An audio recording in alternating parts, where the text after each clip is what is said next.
indeed, I'm Angel. That's the Spanish way of pronouncing it, but it's a which comes actually from Arab, so it's something that probably in your languages you may not find. So I've been called many ways, and I recognize all of them, and I love all of them, because it shows actually the diversity, also the diversity of this group as well.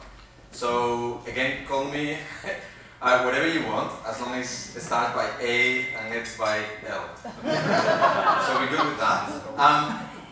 We typically give these trainings starting with a story about the woodcutter. The woodcutter, because the woodcutter is using a tool, which is the axe, right?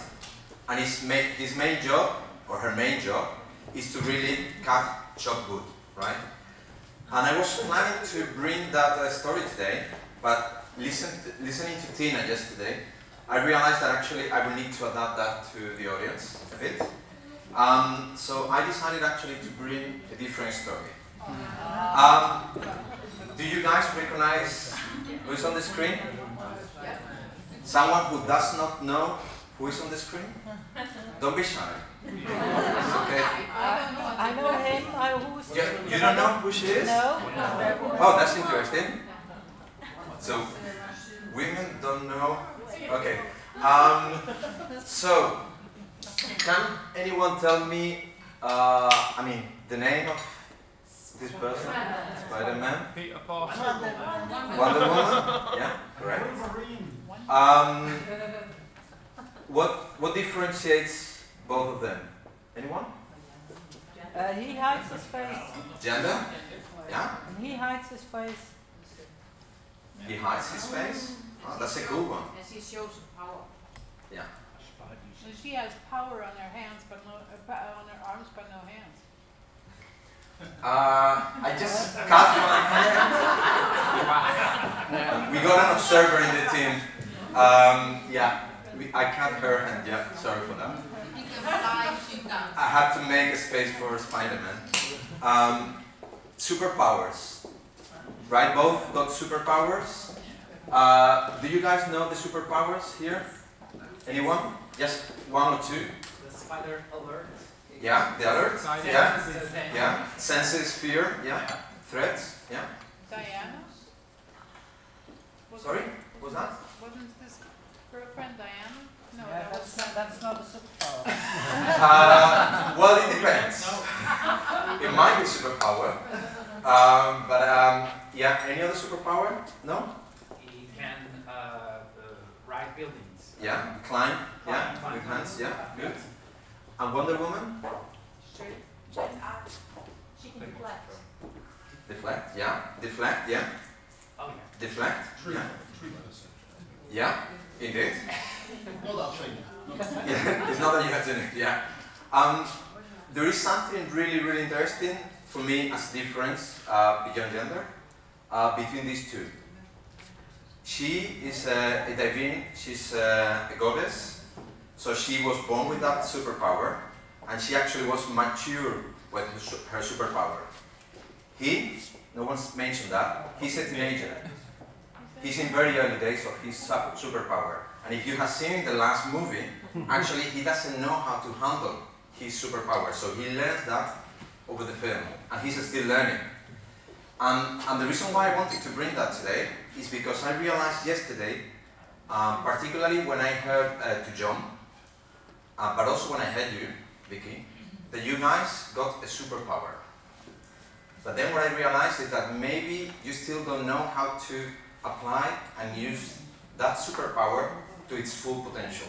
And that's what this is about. You know? I think Anna really yesterday nailed it down in really trying to show how actually can you get better with your superpowers. I know here we got different maybe levels of people who have used these superpowers probably more often, they're used to that. You're guys very experienced advocates. Maybe others are starting the journey of being advocates. So we will try to bring everyone up to the same level.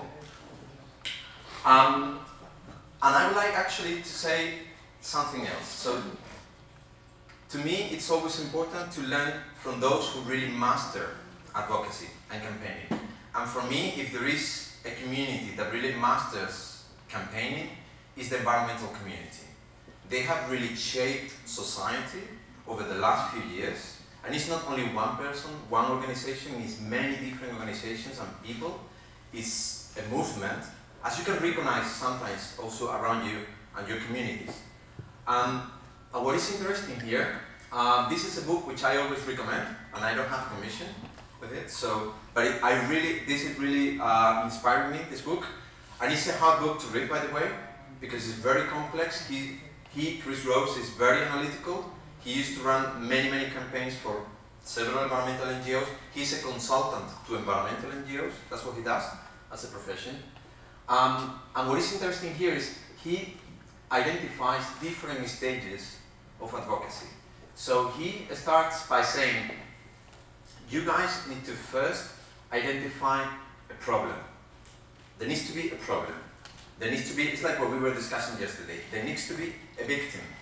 Because that's something that people then would like to really address. But also there needs to be, and this is, please take also the words with caution, there needs to be an enemy, right? There needs to be something that needs to be fought. And then after that, then you say, well, actually, that will help us to engage. If we both agree that we have a common cause, that we have a common enemy, then we can both work together and address that enemy. An enemy may not be a person, right? Maybe a system, maybe the environment, might be anything. And then when we engage, we call to action. It's what I said yesterday, you guys build up a lot of energy in people. You were building energy in me yesterday, really. So for example, when you shared your story, I was a certain moment in time, I was like, it was really heartbreaking for me. And then I was a certain point in time, by the end of it, I was like, now if she asks me to run to Barcelona, stop everything, I will do. If she asks me to go demonstrate whatever, I will do. To climb the building, I will do. You got me in your hands. So to sharpen the story from Vicky, which was super powerful, as I think we all share here, actually what I got, but only later, was actually that your call to action came later, about prevention and treatment. You got it there, but not when you delivered your story. If by that story you say whatever you wanted, I think everyone in this audience will have done that. And I think that's the power that you got if you're able to get to that stage. Because as you can see, also, this is very important in campaigning. It's not only what you do objectively, so you do research, analytics, you raise awareness, you align, you engage the people, then you all take action. But it's also what the people see and what the people feel. And that's super, super important in campaigning as well. I think we tend sometimes, it's like someone said yesterday that, yeah, men have feelings but they don't show them. I have feelings and yeah, maybe I don't show them. That's true, but that does not mean actually I don't have feelings. And actually that's why sometimes some of these campaigns can really engage you, even if at the start you wouldn't agree with them. But they are able to run you through different stages. So first from feeling nothing, to really be interested, to be concerned, to have even feel some anger. From there, you feel engaged, you want to do something about it, you're committed, and when there is action, then you feel satisfied. You need to run your audience through all these different stages. And this is a profession. They are not doing this by chance. They're not doing this only because they believe in the cause. They have professionalized this in campaigning. And this is super important. I think you guys got the power and the ability to do it as well. It's more really about understanding every stage, and you are able to really shape policy, shape environment, change minds. If you learn from those also who are applying, actually this is social behavioral sciences basically. So they really apply those sciences to campaigning and advocacy. With that, you're going to see this chart. I think, Andrew, I think we probably got, and Jonathan will cover that a bit later, but I think we're going to have the handbook on the iPads potentially later. So you're going to see this chart probably more often from now onwards. But basically, there is a structured approach. And this structured approach is kind of a logical sequence on how to do advocacy. It doesn't mean that sometimes you cannot jump from one step to the other and ignore one in between, but ideally there is a logic why you need to do 1, 2, 3, 4, 5, 6. Okay, so the first step is always going to be understanding, and now I'm talking about policy, but you could apply this to other type of landscapes, okay? So social media, as we were discussing before, you could apply this technique, this model also, if you wanted to have a social media campaign. So first, you really analyze your landscape. So what's really going on? I mean, what's really, really important? What is the problem?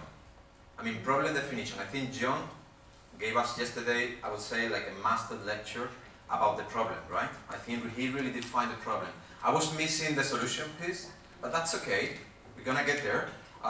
We're gonna have something later. I think what is also important when it comes to politics, and we're gonna cover politicians a bit later, it's what's the background of that? Why today this is not news, and other things which are maybe less important for society are being used.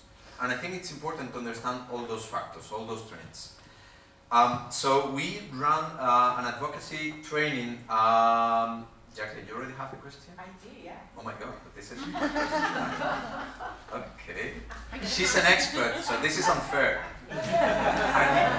I need easy questions from the start, Jacqueline, so please be. No, I think it's something I've always wondered about because in the policy world, we always tend to jump straight to the policy, and sometimes we forget what's actually going on in the real world. So my question is it worthwhile when we're thinking through advocacy planning, because actually real world stuff can take forever to actually put through in terms of analysis. So what do? Do we do the policy first and then map it against what's going on in reality, or do we start with reality and then go straight to policy? I will show later probably why. You need to first understand what's going on, because otherwise you're not able really to tap into the most, let's say, likely to success opportunities. So there are opportunities, and if you don't understand your environment, then you have your agenda. That's typically what we all have done probably traditionally. It's something I have certainly learned in my career, that you jump immediately into your issue, and then you think your issue is the issue for everyone, is the most important issue for the world, and then you tap directly into that, without really understanding that there is an outside world. So we're right now in Barcelona, and Barcelona people probably today are more worried about what's going on with independence as opposed to maybe what we're discussing today. And maybe this is having actually more impact on them today than what is happening. But again, you need to understand what's the context, because there you can find the opportunity you can tap into. Yeah. So I will always start from analysis. So this is something, Andreas, please forgive me for this, that we have done actually in Germany. So I will show many examples from Germany, because actually we had two very interesting sessions with Andreas, with Steffi, where we really learned a lot about what's going on in Germany. We were really trying to map issues. And this is the way it could look like. If you wanted to do a map, you could say, well, you know, obesity has been identified. Well, first you have the facts about what obesity means for the country, but then also you analyze about obesity from different stakeholders' point of view. So obesity has been identified as a priority by the government, but there is no action. We're lagging behind in terms of medicalizing, like doing healthcare on obesity. Reimbursement is absent. I think this is maybe recognizable by many of you. The perception and understanding of policymakers about obesity is wrong, it's not there. There is the stigma, which is always something that we always want to address. The complexity of the country, not every country is maybe as complex as Germany or Belgium, but that's important. I mean, you need to understand the environment in which you navigate. And for example, the sickness funds, so this is kind of more like the healthcare funds. They are not using their influence actually for self-administration bodies and in the policy landscape. So like loads of opportunities. So what do we do? So this is our map. we identify a number of issues happening in the country, and then we say, well, actually, what's really the most impactful issue? What's really the most difficult issue to tackle?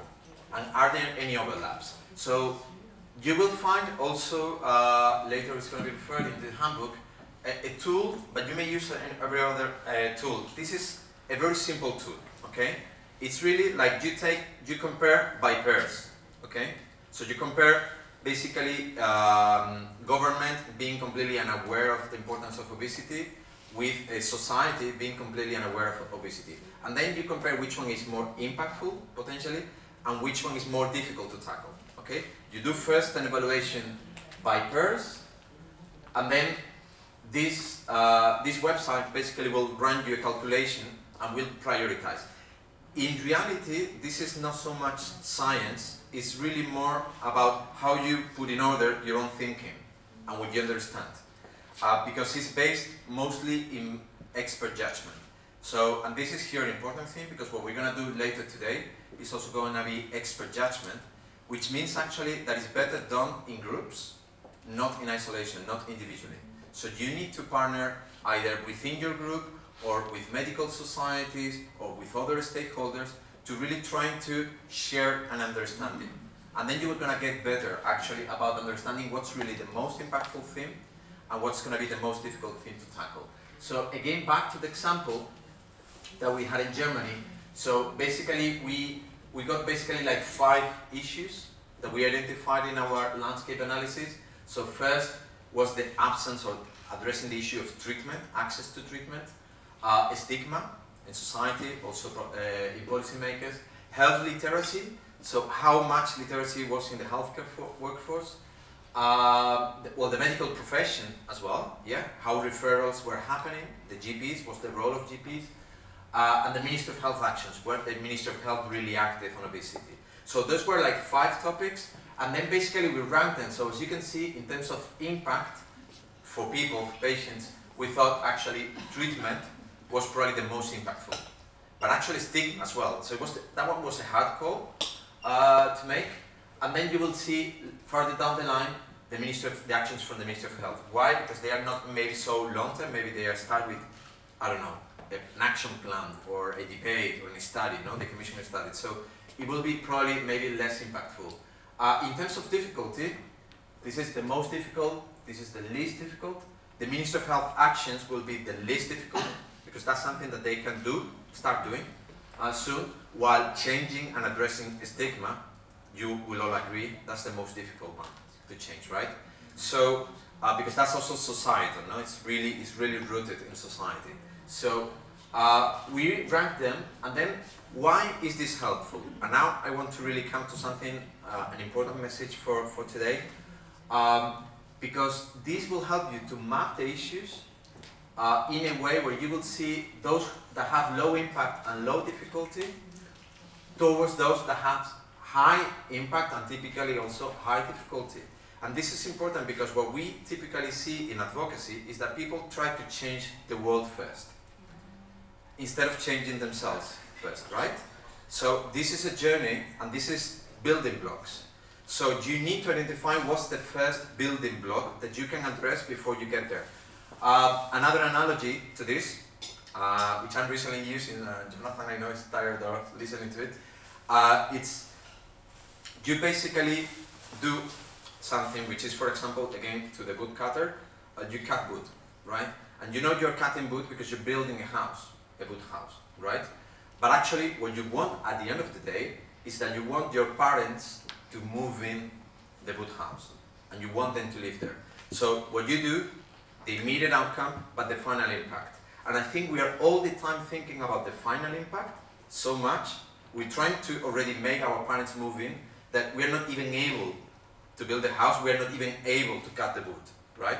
So I think let's try to first identify the things that we can really change, that will have an immediate impact on something else, and then we have the building blocks. So this tool is basically to help you identify those building blocks, and then you say, I'm going to build a roadmap. I want to certainly change stigma. I certainly want to change access to treatment.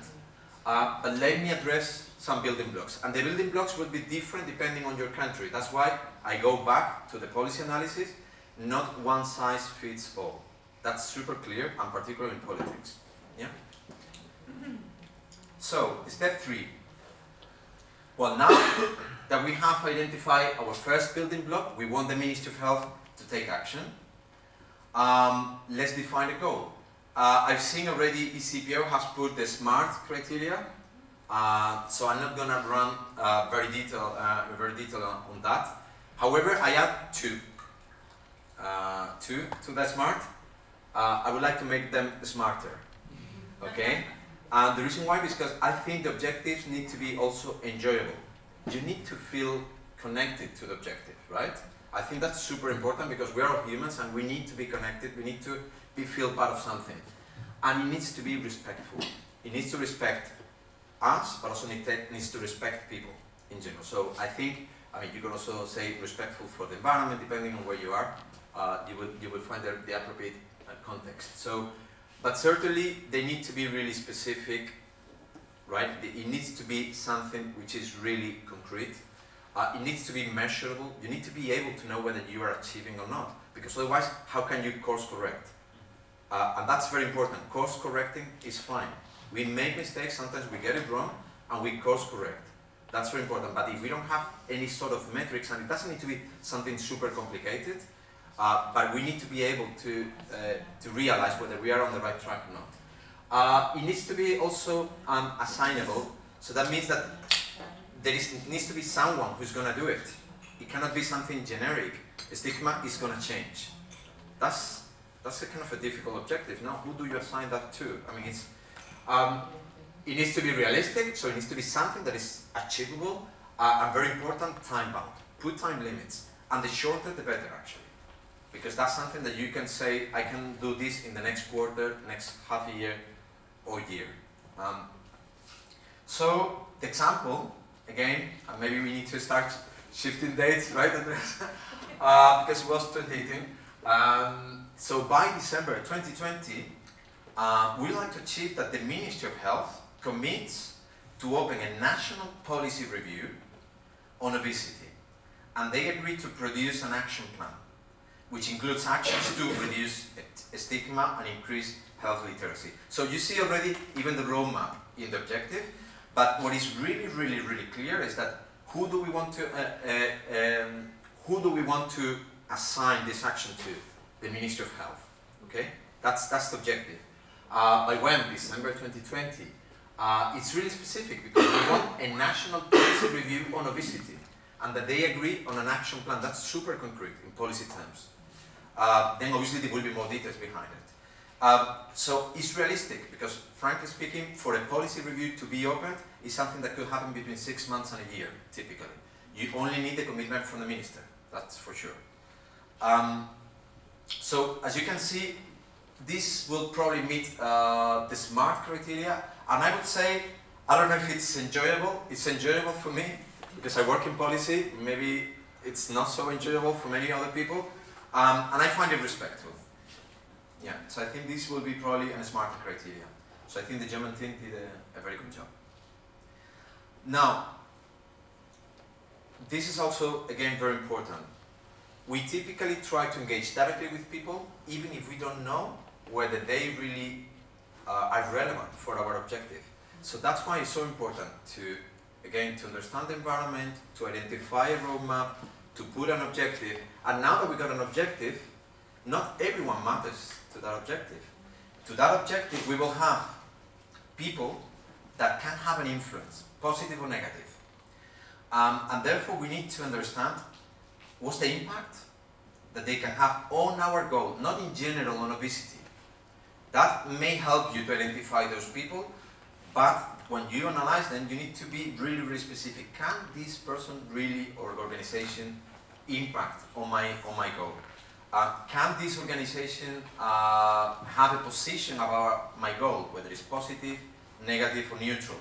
And are they willing to engage on my goal? Not in general on obesity, but on my goal. Because maybe they don't. And that's important because then you can really start thinking of actions. If someone is super influential but is not willing to engage, okay, how can I think of a way that they will engage, that they will find this attractive or important for them? Particularly when you talk to politicians, no? How can I make that relevant for their agenda? So basically, we will typically list the most influential ones on the go and explain why they are so critical. And that's something we're going to do later today, in a few minutes. So we basically got maps that I'm going to show later, but before I show that, I need to explain a bit about politicians, which is my world. And we will do an exercise actually to evaluate that. Now, we were talking yesterday about politicians, and I know we typically like to talk about politicians in a not very, I would say, appreciative way. Maybe they are not always most valued, because we don't always trust them, right? When we see what happens with Brexit, also relations between the US and the EU, and I don't want to talk about people, but you will always have politicians in your mind, right? And then you are like, yeah, it's just, I don't like politics, I don't like politicians. But actually, these are the people who are also shaping our world. So we need to work with them, and we need to understand them. So when we typically try to address, and politicians will be typically, you will see on the chart, they will have very high impact and not always willingness to engage. So for us, what will be important is to understand what's their context. I mean, they are people, right? They have an agenda, and they have a very special kind of life, where every 4 or 5 years they are judged again whether they can continue doing their job or not. So all that really shapes them as people. And then it's really important to see, well, do I want to be re-elected or not?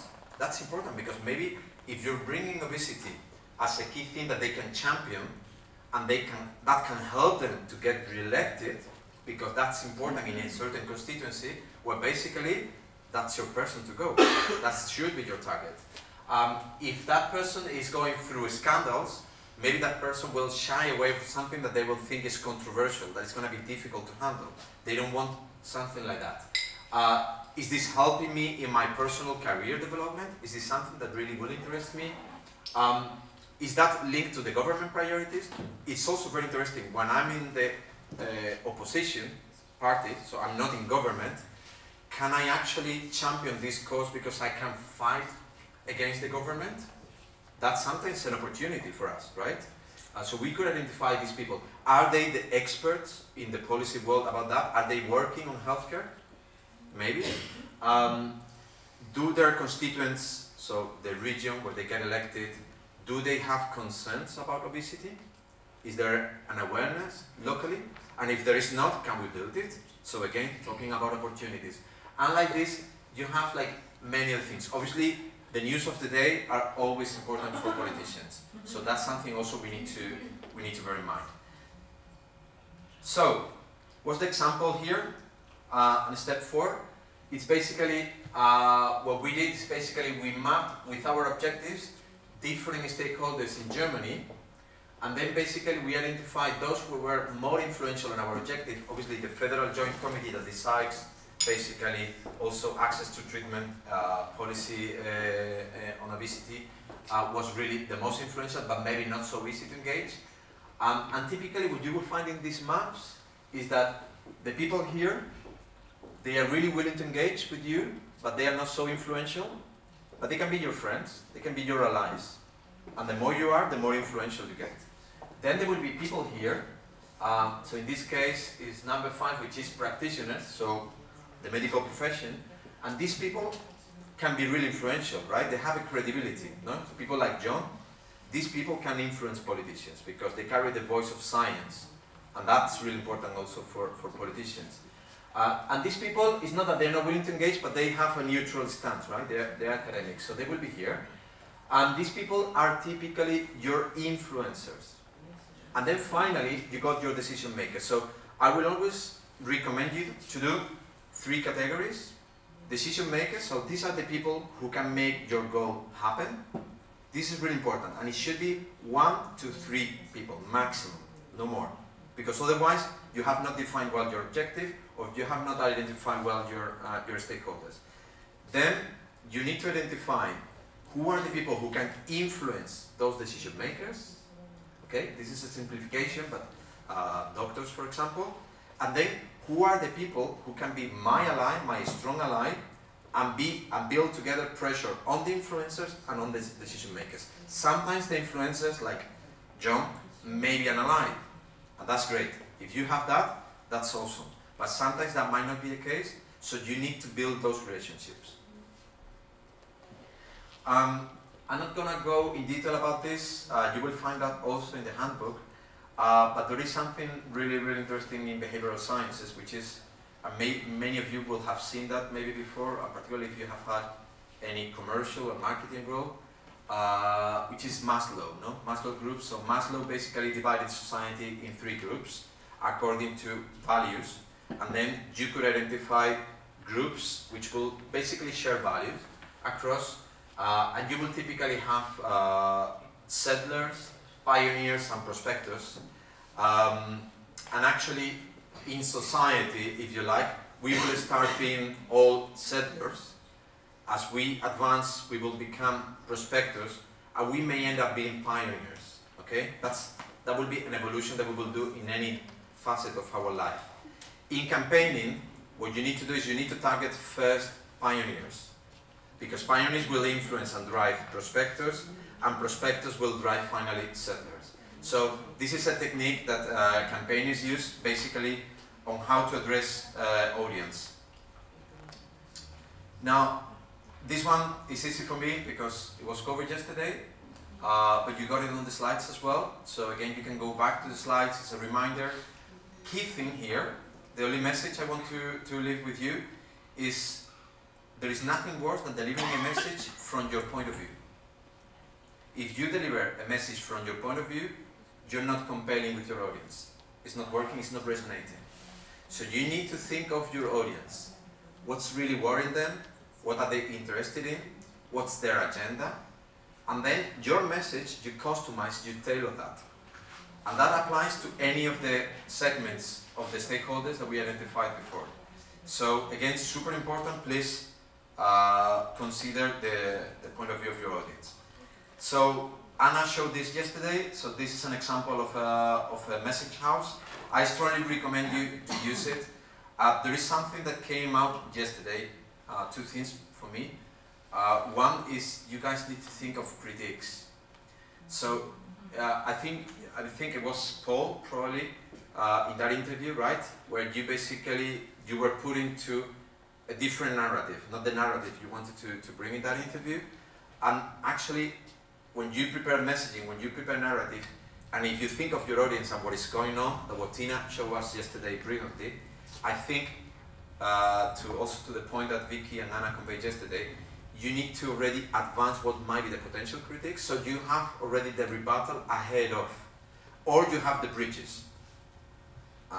You can use both, but I think it's very important that you already work on that. So for example, in this case, the critique was like, yeah, because if the roof message is obesity must be treated as a chronic disease, they will say actually it's not a disease. I mean, who's telling me it's a disease? Well, actually we got WHO backing that up, and we got many of the scientific communities backing that up. So, I mean, this is a simplistic way, but it's just to show you, you need to think ahead of the curve, okay?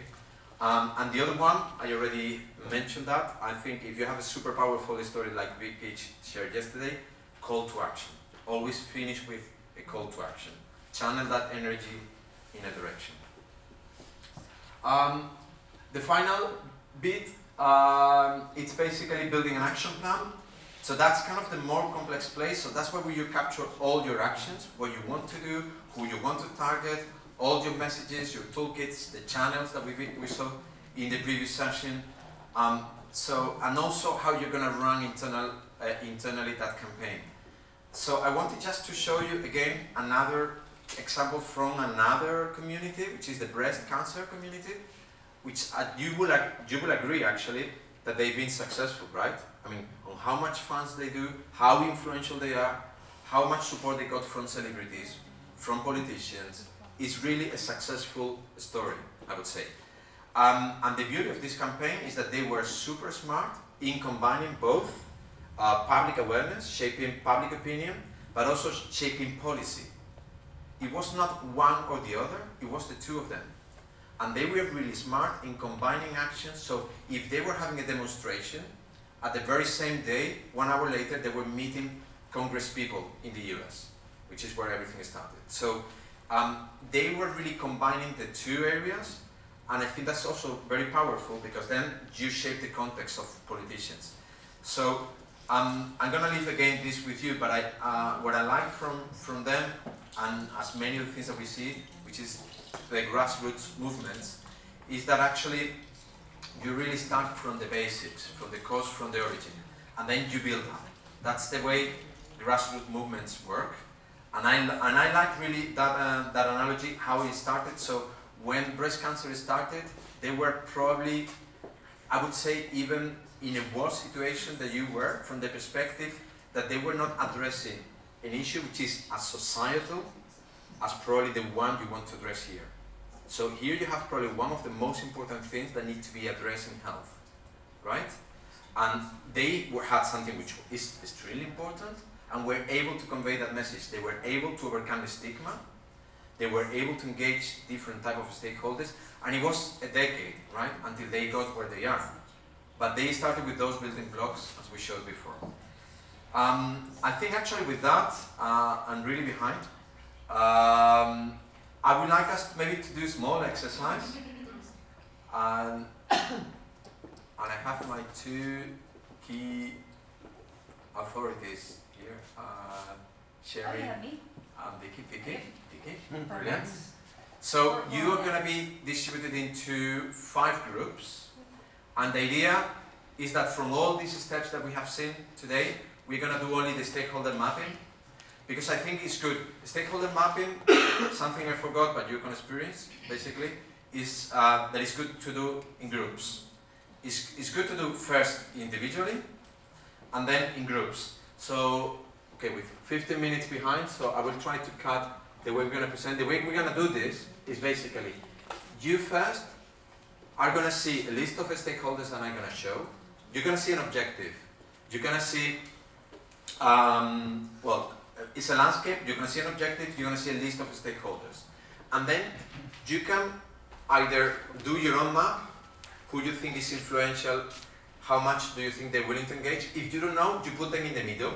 You put them as neutrally, in terms of medium impact, and neutral in terms of engagement. And you may add stakeholders. You may actually say, well, you know, actually in my context there is this type of stakeholder which is interesting. So please add if you feel. So I would like all of you to take a piece of paper, a pen, and maybe you do it now. Yeah? So because we will start individually, and then you will all go into breakout groups, okay? So first, I'm going to give you only 10 minutes to think about the stakeholders that I'm going to show, and maybe any others you might have. Second step, you will all go to different charts. And finally, when you are in the breakouts, very important, sorry, just your attention, one second, is every group needs to nominate a rapporteur, spokesperson, who is going to present in 5 minutes, so elevator pitch, what is being mapped. Okay, so just your attention for 1 minute. Sorry, and I promise to shut up. No, colleagues, yes, I need your attention just 1 second. The objective, okay, very important because the objective is already given. You cannot change that, okay? This is, I know some people don't like role play. Okay, this is role play. Basically, obesity, that's the problem statement. Obesity is not recognized as a disease by the government, okay? That's where we are in the country. So may not be the situation in your country, but please come with us, play with that problem statement for a minute. Nor by the public opinion, okay? Despite being recognized by the medical community. So very important element of information here. The medical community is already recognizing that, obviously, and international expert groups, ICD, WHO. Now, what's the goal statement? Well, actually, we want within 3 years that the government will recognize obesity as a non-communicable disease and take action accordingly. But that public recognition reflected on a policy is what we want, okay? That's a very concrete objective.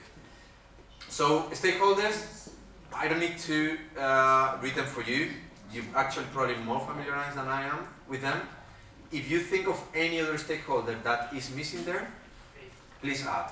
But again, individually, please choose one or two decision makers. So who can really make that objective happen? One or two. You need to prioritize. If you got 5, I'm sorry, but you need to have 1 or 2. Then 4 to 5 influencers, maybe only 1. If you think only 1, it's fine. But maximum, this is a maximum, okay? A maximum 3 allies. Only 3 allies, okay? People that will be very close, your friends, to work on the topic. Is that clear? Because this is a moment for the question.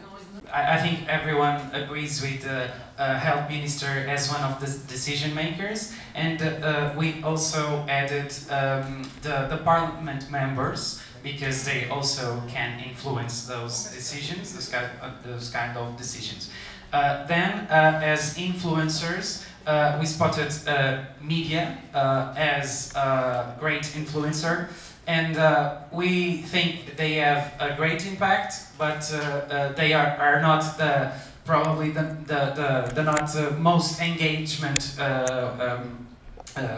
facilitators. So we put above them obesity patient groups, national, and national professional obesity associations. Then, as some allies, we put, and we add a word, international obesity groups as an ally, because like ECPO can help national associations. And then we put also the specialist treatment centers as an ally, but not with so much impact. Then we spotted also health economists, because economy is always on the agenda of the media and of the politicians. They don't have a great impact, but can spot some spaces on the media. And then we put industry here. They have no big visible impact. They are probably not also many. If we give reasons for them to engage, they can engage with us, but it's not the most willing stakeholder. But they have great resources that we need to get all the objectives, the goals done. So. Okay, well done. But also for the health minister, because the health minister is obviously the one that has more impact on your goal than media, right? So it needs to go higher, but you don't have enough paper, so that's okay. I love the international thing, because it's really how you can leverage outside your country, and sometimes that can be super, super powerful. So I think that, yeah, very well done. Yeah, thank you. Good. Thank you. So we have some similarities with the other group, of course. At the top we have the Minister of Health, like most other people. But then what we agreed on is that with a lot of impact just beneath him is the Finance Minister. He's an obstacle for the Minister of Health to make a decision, because basically what we said is he cannot give you something that he doesn't have. So for him to help you, he needs the money, and the money comes from the Finance Minister. So he needs his support. Then in the middle, we kind of formed the circle. So most people have them like one under the other, but we think that all of the things that we have here interact with each other and influence each other. So for example, at the top kind of we have the media. So what are politicians most scared of? They're more and most influenced by media and money. So basically health economists. What is the media influenced by? By patients, by local organizations, by healthcare professionals. So all of these things combined, they influence the healthcare minister the best way. And we also have the World Health Organizations. Yeah, good. Again, the only comment here is that another useful thing, think about the blocker. I mean, who might be a blocker? Because you need to think that you're not the only one speaking to the health minister. There are other voices coming into the health minister, and sometimes not so positive voices. So, and if you have blocker, you need to address it, either directly or indirectly. But it's very important to map it. Carlos? Yeah, sure. Please do. I want to give an example from this block that I work in this moment in Portugal. As you know, during a lot of time we don't have medicines for the treatment of obesity for people we don't need surgery. We have that medicines now, and we want that medicines are participated for the government like other medicines in the country.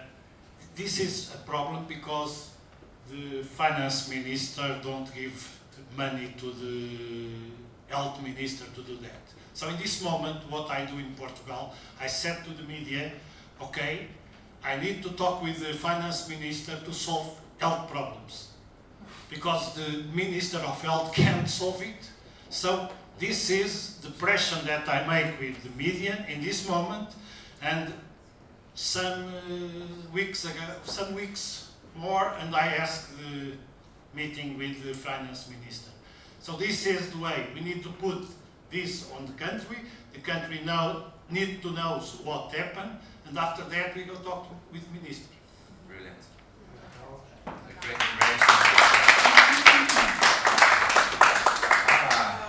I was volunteered. My favorite political Everybody step back for me. Okay, thank you. So, we actually went back to the statement and divided it in two. So, firstly, and that's where our struggles began, because we think in terms of the decision makers that there's a very big difference between those who pass something into law and those who actually are the decision makers to make sure that that law is really implemented. So in terms of our decision makers, we have the Ministry of Health, because quite frankly politicians come and go, and the ministries are the ones who brief the ministers to make, they put words in their mouth. And then our second group to make sure that something is, and they have high impact and not necessarily at the beginning a good willingness to engage. MPs, so the state, depending on where you are those who vote. So those were our two main decision makers, MPs to bring in the law, and the ministry, hopefully, to actually make it happen and be taken up. Our influencers, again, media, again towards the statement, what it boils down to is name and shame. So media can be a force for good or a force for not so good in terms of policy making. It just depends on what's going on in the wider world of politics. Another influencer for us actually are the health economists. We also wanted to talk about HTA agencies, given that we had representatives from France, Germany and the UK sitting in the team, which are all big HTA countries. As other teams have said, this is always about the money.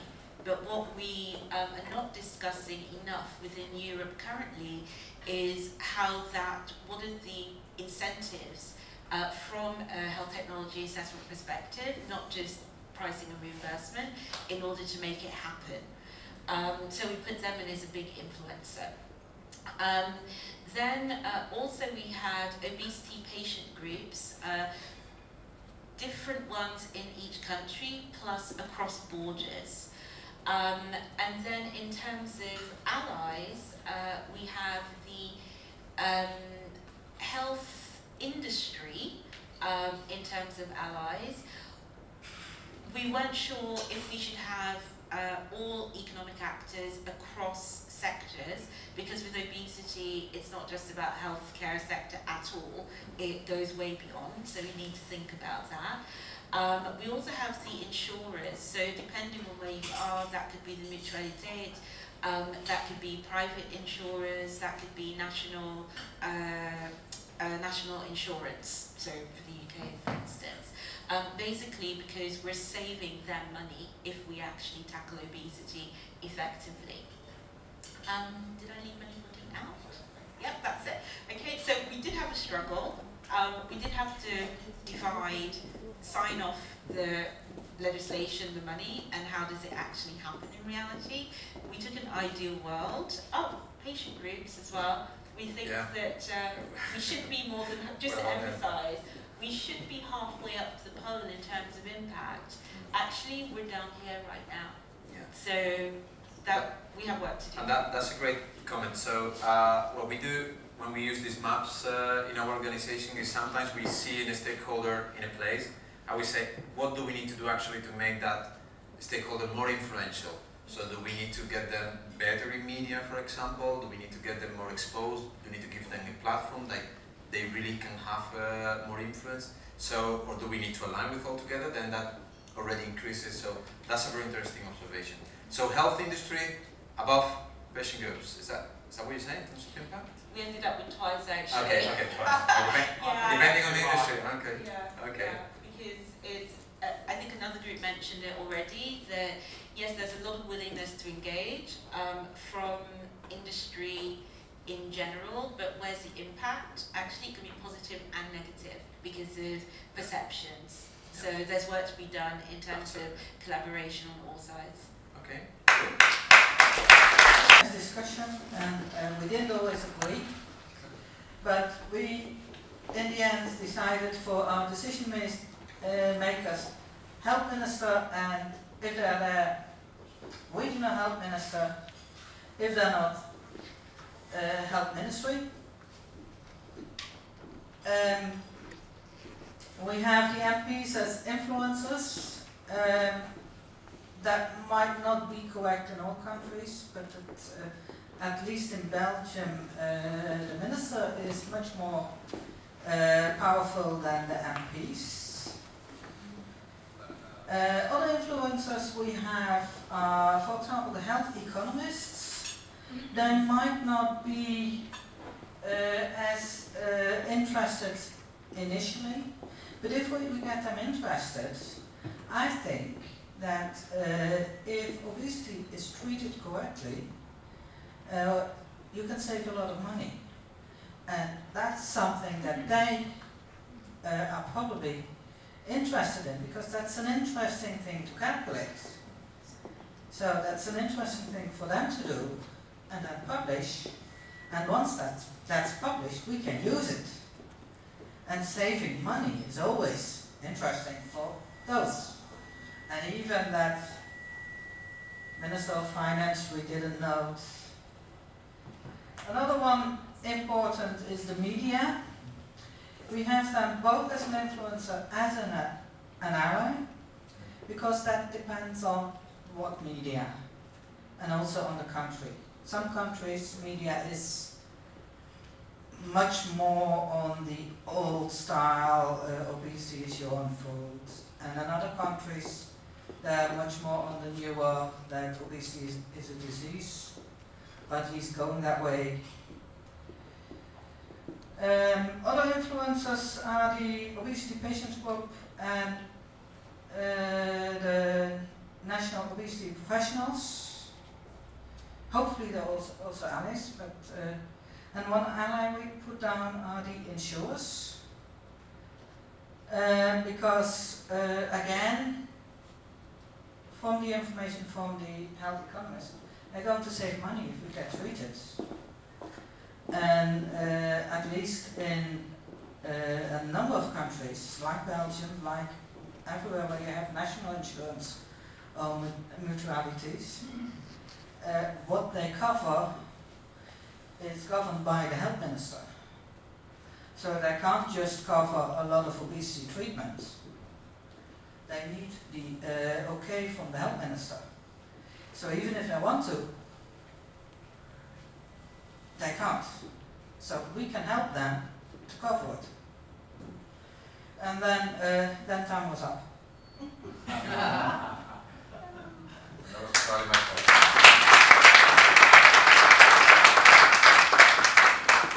I think it's very interesting. I think what I'm curious about this one is why the health economists are more influential than media.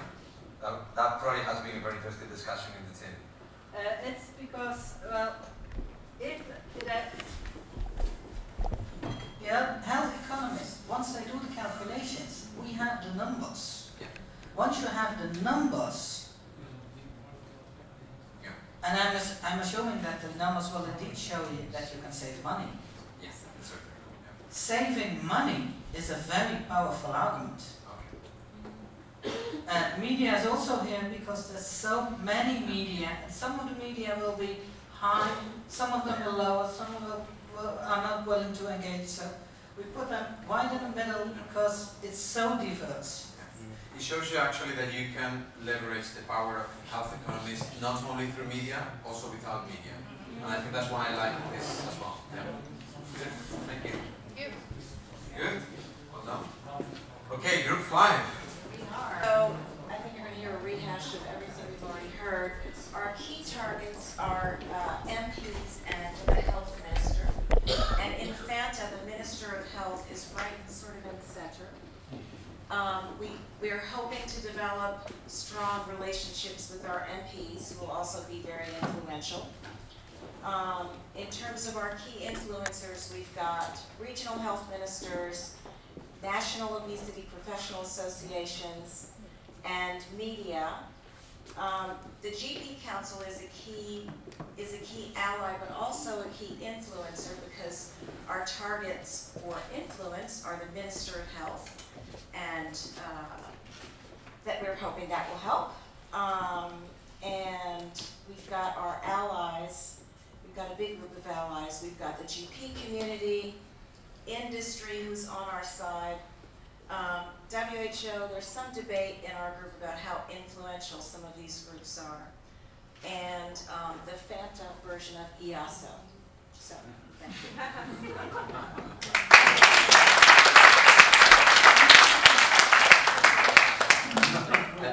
I think maybe final observation here is that, again, differentiating the professional community also very important. Some will be really willing to engage. We were talking about with Carlos about the surgical community, maybe very willing to engage.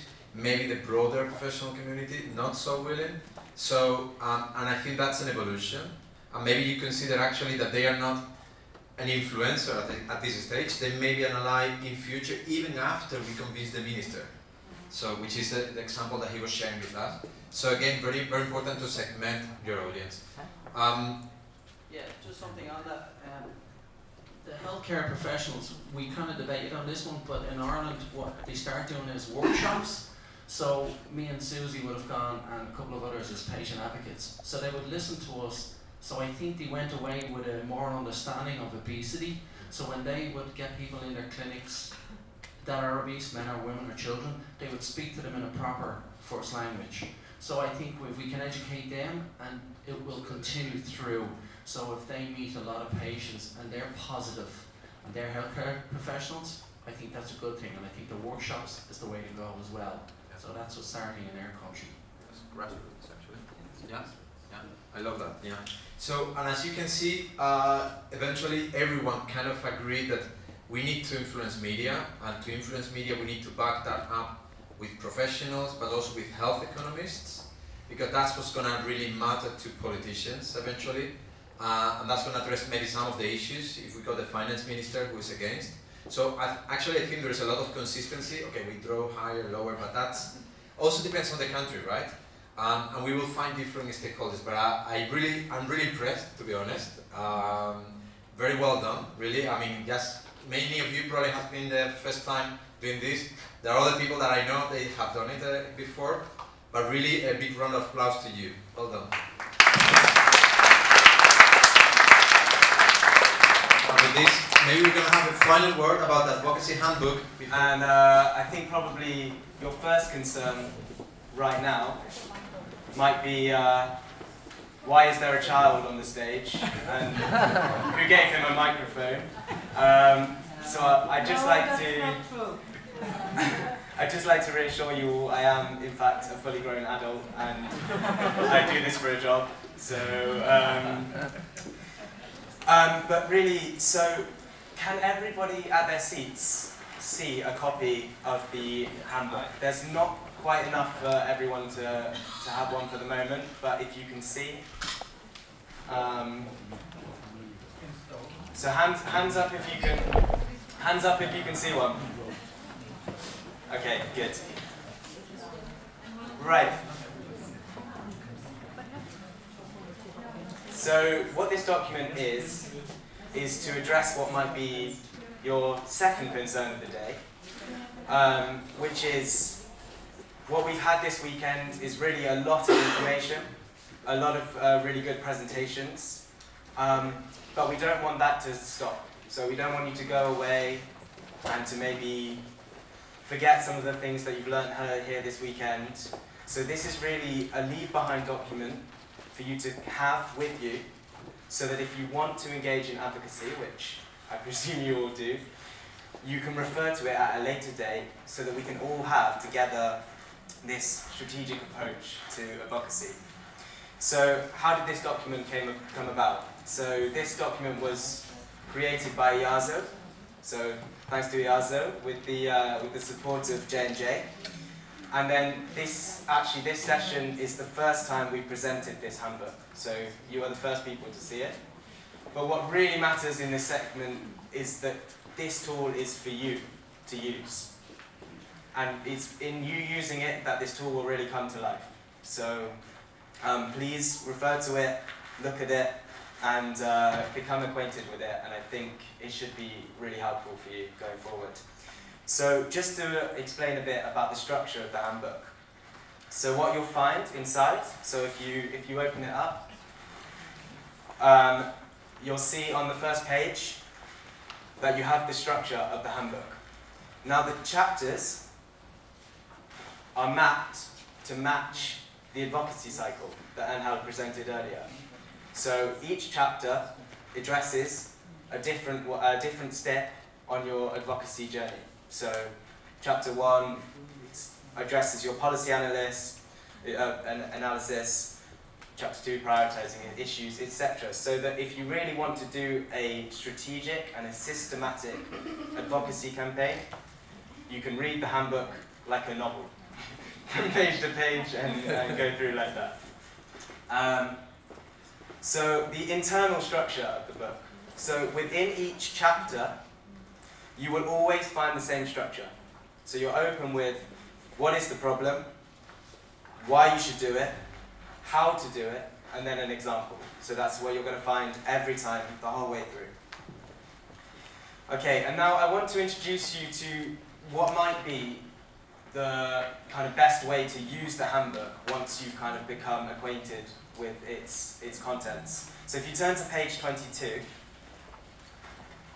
in the handbook, it should look like this. I don't know if you can see. You have a checklist. Now, what this checklist does is it's a way for you to really check what you're doing. So if you're thinking, so for example, if you're thinking about drafting your goal statement, so what is really your objective that you want to meet, then you might need to think, oh, sorry. Change the animation. Okay, anyway. So you might need to think, is your goal specific? We were introduced to the SMARTO goals. Is it measurable? Is it assignable? Is it realistic? Is it time-bound? Is it enjoyable? And is it respectful? And if you can answer yes to every one of those questions, then you know that you can move on. Now this might seem really basic, but actually is something we all use, and it's important to constantly remind yourself and to check what you're doing, because a strategic advocacy program is so much more effective, and this is something that I use in my work all the time, constantly checking that we're meeting the criteria that we set ourselves. So don't want to feel patronized by this, but it's always good to be like, yes, I can answer yes to this, I can answer yes to this, I can answer yes to this, and then you know you can move on. So that's the checklist. And then finally, one other thing you'll find throughout the handbook is you have hints. Now hints are really kind of, within each section, things that we've found have made our lives so much easier. So just little suggestions, some of which we've covered this week. So for example, if you are going to go into a meeting, have all your tools ready. It's just things to constantly keep in the back of your mind when you're running an advocacy campaign.